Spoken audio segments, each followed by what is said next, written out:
Сәлем, сіздермен жолы болғыш және бүгінгі видеоның тақырыбы маған ұнамаған кітаптар.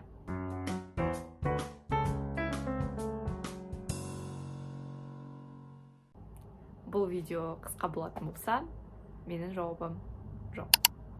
Маған ұнамаған кітаптар жоқ. Өйткені мен ойымша әр кітаптан мен бір ой болсын алып өзімнің өміріме немесе өзімнің бір көзқарасымды өзгертсем, жалпы көкжиегімді дамытсам, онда ол мен үшін керемет, өте бағалы кітаптардың бірі болып саналады. Ал маған ең ұнамаған кітаптардың өзінде мен бір ой болсын ішінен алып шыға алдым. Сондықтан маған ұнамаған кітаптар деген тізімді мен өкінішке орай жасай алмаймын. Бұл идеяны бір осы интернет желісінде көрдім. Кімнен екені шыны керек белгісіз, бірақ есімде жоқ. Дегенмен бұл идея маған ұнады. Содан кейін отырып өзіме ұнамаған кітаптарды есіме түсірсем, менде ондай кітаптар жоқ екен. Өйткені жаңа айтқанымдай, мен кез келген кітаптан бір ой болсын алып шығуға тырысам. Мен ол кітап маған 100% толыққанды ұнағанын, немесе сол кітапта жазылған бір идеялар мен концепция немесе берілген бір кеңестерді толыққанды орындауға, өміріме дереу сіңдіруге тырыспаймын. Мен жай ғана бір ой болсын сол кітаптан алып шығуға тырысам. Бір ой мен өмірімді өзгертетін, бір ой менің бір көзқарасымды өзгертетін, немесе жалпы басқа автордың немесе кейіпкердің жаңа ойын біліп жүру үшін деген сияқты. Және де мен ойымша үйренген шығарсыздар, ойымды жазып қойдым, өйткені бұл үшін менде көмектеседі. Және айтқым келгені ол адами тұрғыдан әрине маған ұнамаған кітаптар мүмкін болды.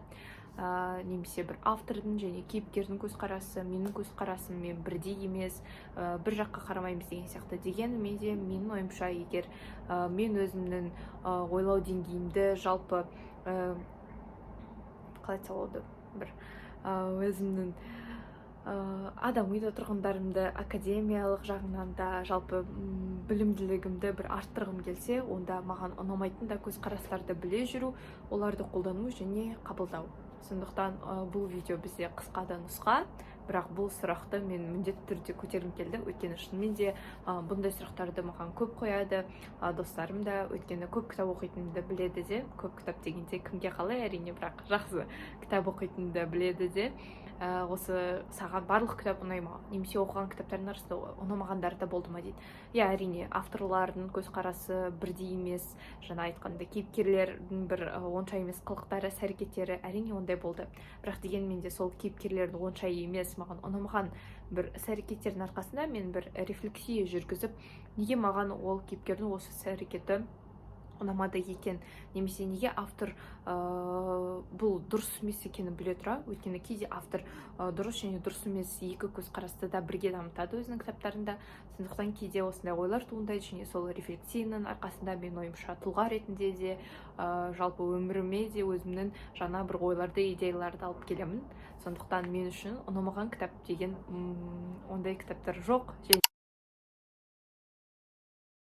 Болашақта болмайтынына сенемін, өйткені бұл менің өмірлік бір қағидаттарымның бірі. Ол кез келген кітаптан өзіме бір ой болсын, пайдалы және көзқарасымды өзгертетін, жаңадан бұл әлемге басқа көзбен қарайтындай бір ой болса, онда мен бұл кітапты оқығаныма ризамын, және мен ешқашан кітаптарды жарты жолында тастап кететін адамдардың қатарына жатпаймын. Әрине білем, қазіргі таңда сәл ауытқу болып кетті, бірақ бұл тақырыпқа шамамен келеді деп ойлаймын. Сондықтан айта кететін жайт, ол қазіргі таңда мысалы осындай бір ой қалыптасқан көбінде, және блогерлердің көбі де кітап оқитын, соның ішінде осындай ойды бір қалай айтса болады, танымал болуына ықпал етіп жатыр, бірақ мен ол оймен ешқашан келіскен емеспін, өйткені мен ойымша ұнамаған кітаптарды тастап кету керек, яғни өзіңді қинамау керек дейді. Бірақ маған ұнамаған кітаптар болмағандықтан, мүмкін әлде мен соңына дейін оқығым келеді. Тек соңына дейін кітапты оқып бітіргеннен кейін басында ұнамаған тіпті жайттардың бәрі өзінің орындарына тұрып, орысша айтқанда по полочкам, яғни әркім өзінің орнына тұрып, неге автор осылай сені бір өзінің қалаған жолдарымен әкеліп, сені бір қорытындыға, ой елегін туғызуына алып келеді, және соның арқасында жаңадан бір миымызда нейрондар қалыптасады деген сияқты. Сондықтан бұл міндетті түрде қызықты бір оқиға ретінде оқисың кез келген кітапты, өйткені автор сені қолынан жетектеп, ал сен оқырман ретінде жай ғана көзін жұмып келе жатасың, авторға сеніп, және жарты жолда қызық емес, әлі жетпедік па деген сияқты бұрылып кету, ол мен үшін онша емес. Мен ойымша соңына дейін автор мені жеткізсін, кейін көзімді ашады, және мен өткен жолымды көрем, және өткен жолымды мен бұл кітапты бітірген адамның көзқарасымен көрген кезде мен бұл кітапқа мүлдем басқаша көзқарас пайда болады. Сондықтан бұл керемет. Сондықтан кейде қалай айтса болады, ұнамай жатқан кітаптарға да бір шанс беріп көріңіз. Мүмкін бұл кітапты бітіргеннен кейін сізге бұл кітап өте қатты ұнап қалар, және бұл кітап туралы сізде бір басқаша ой қалыптасар. Қалай айтса болады, уақытынан ерте бұл кітапты онша емес, маған ұнамады деп оқымай тастап кетудің қажеті жоқ деп ойлаймын. Осымен болды. Күллі білгендеріңіз үшін рахмет. Комментарийға өз ойларыңызды жазып кетіңіздер бұл сұрақ туралы.